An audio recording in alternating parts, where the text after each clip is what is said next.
Hello YouTube. So this is another video after the one I made about 449.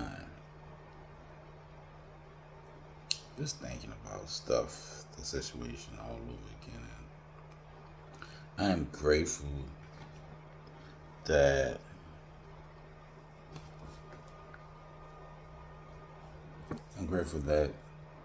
this young man did not shoot anybody on the bus. So, amen. Okay, alhamdulillah, man. So I want to talk today about, it's a question. The question is, who is your Jabril?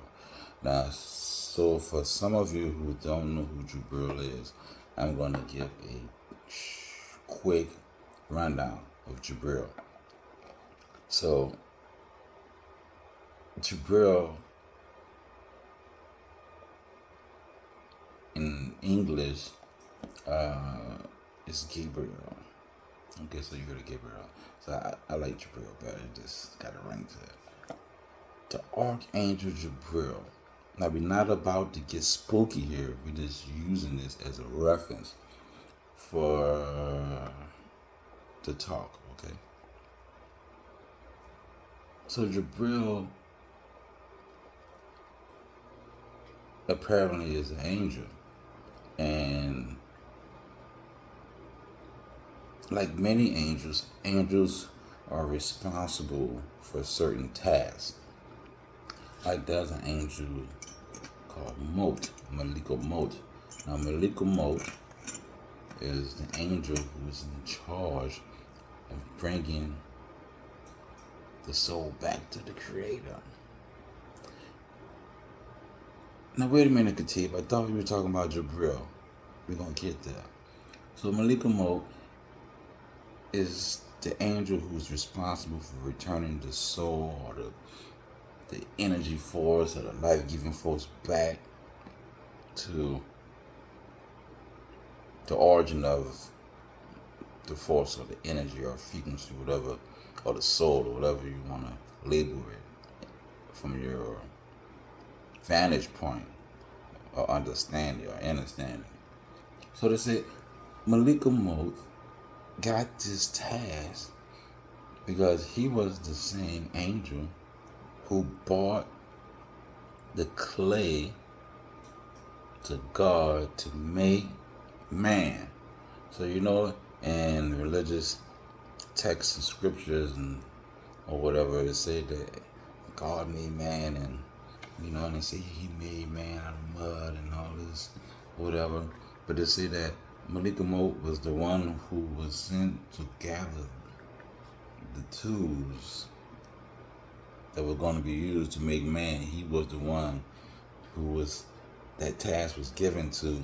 And so since he did that task, the creative force said, hey, since you brought me the tools to make man, your task now is to bring that energy, that source, back to me, or back to the universe, to recycle it. So Jabril is the angel who is responsible for revelation.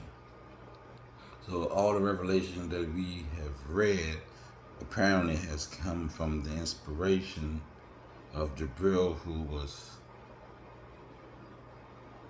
given that task by the creative force, God, universe, whatever you want to label it based off of the knowledge that you have. Okay? Now Jabril gives inspiration from up on high. That's how we receive our inspiration. So my question is to you and us, who is your Jabril? Now, I'm not talking about your partner or your girlfriend or your neighbor who can tell you 157 million cuss words to cuss somebody out, or how not to handle a situation correctly, Well, yeah, man, man, look, we men, you know what I'm saying? You know what I'm saying? Men do what men do. Oh, girl, we having fun. This girls and this dude that. I'm not talking about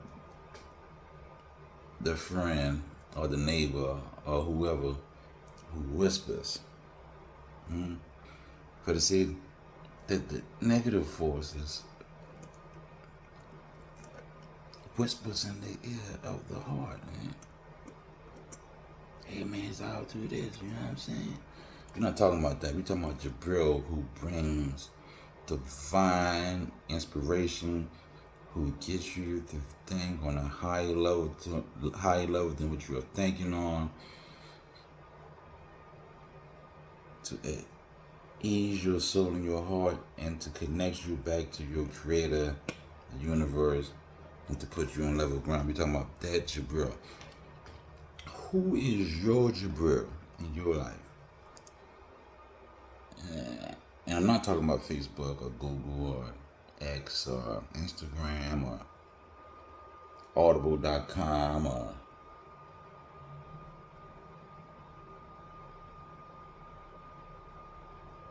a physical moment or smoking a joint, getting drunk and going to the club and getting tattoos and partying and this. That's not the Jabril I'm talking about.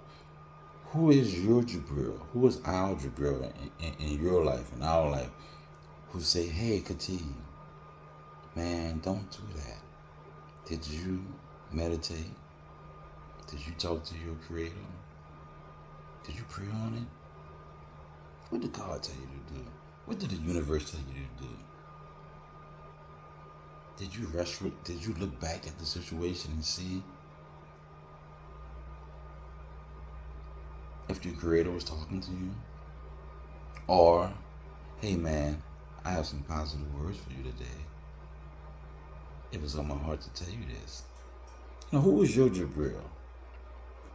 Not the one that tell you need to run away or get away or, man, fuck this shit, or if it was me, I would do this. I'm not talking about that. Because everybody is supposed to have a Jabril in their life.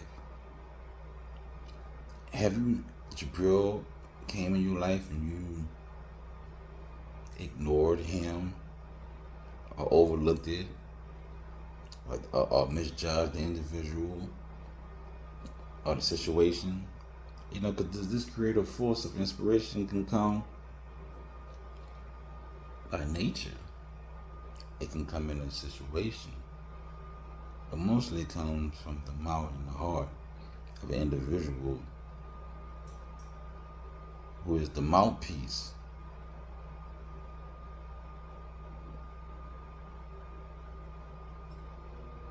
of the universe, the creative force, the Jabril.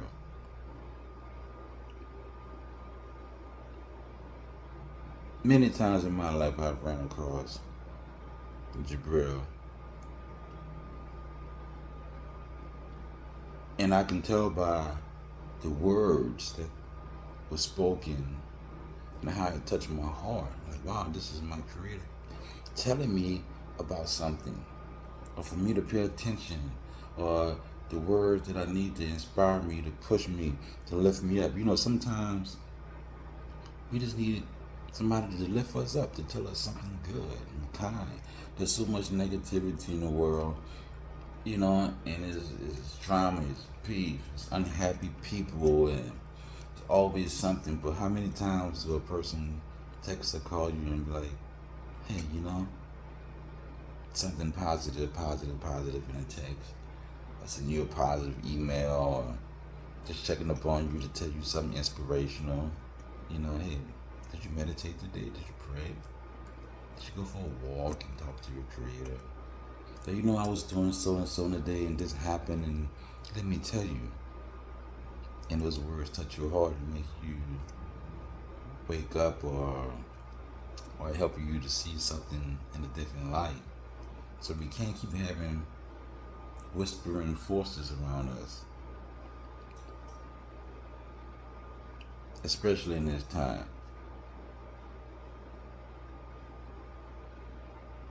And as I sit here, I really believe that my look at that young man on the bus who was gonna shoot this guy, the look that I gave him multiple times was actually some dialogue going on that I don't even know about. You know, I believe I was an inspiration in some type of way. And I also was inspired by the situation greatly, and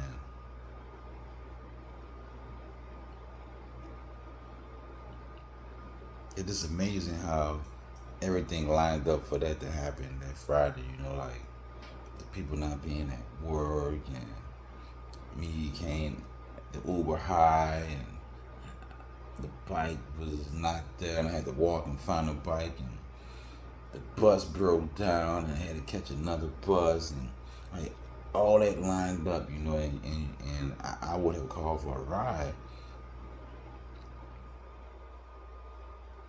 But the person who I would have called for a ride was out of town.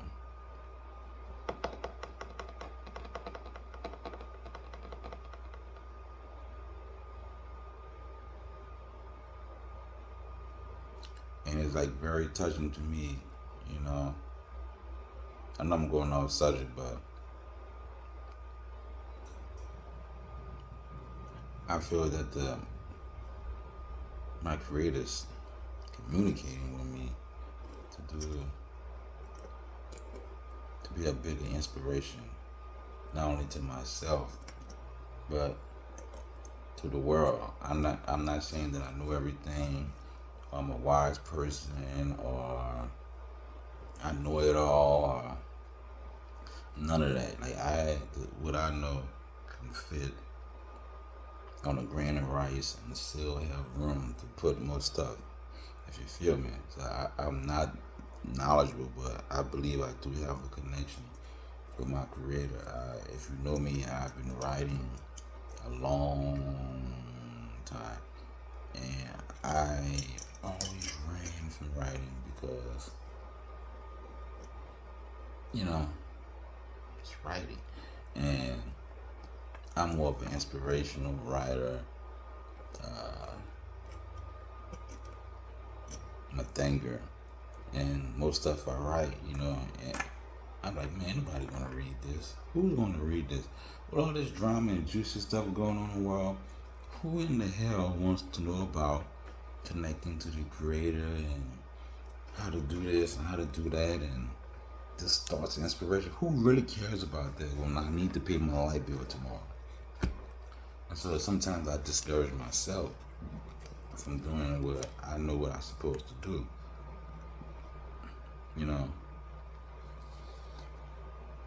No, I'm not $1 million bookseller.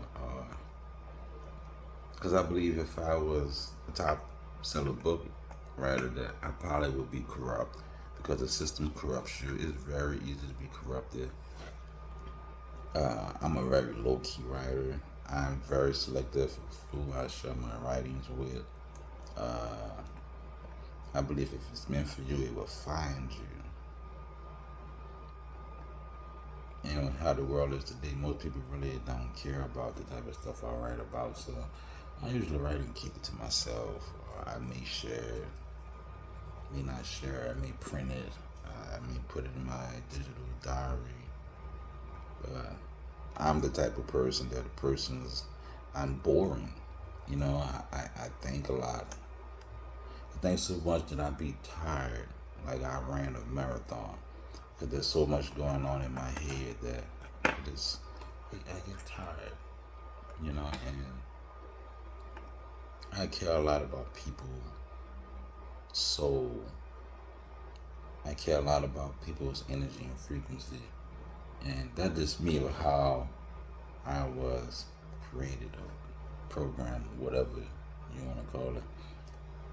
So back to Jabril. So I believe that we all need to wake up more and be more attentive to the spiritual aspects of life, the higher realm, the higher thinking, open up the third eye.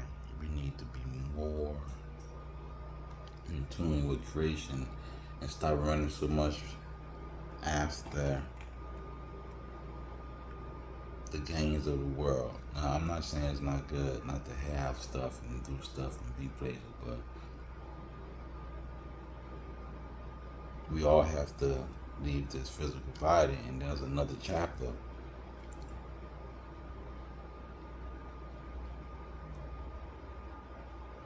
And we can't set ourselves up to be great in this world and be a failure.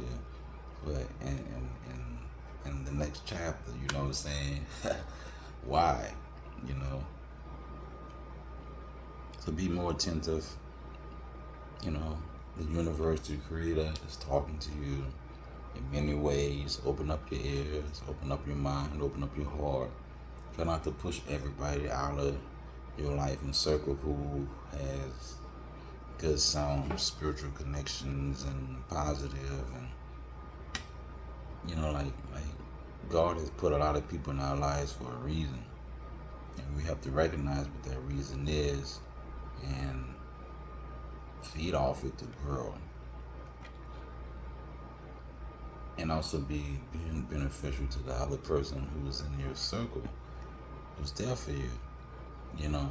So that's my advice, you know, for all of us, including myself especially. So try your best to open your eyes.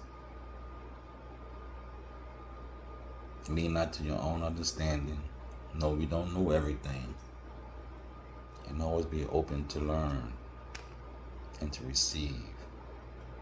Stop being so argumentative and won't be on the defense all the time. Okay?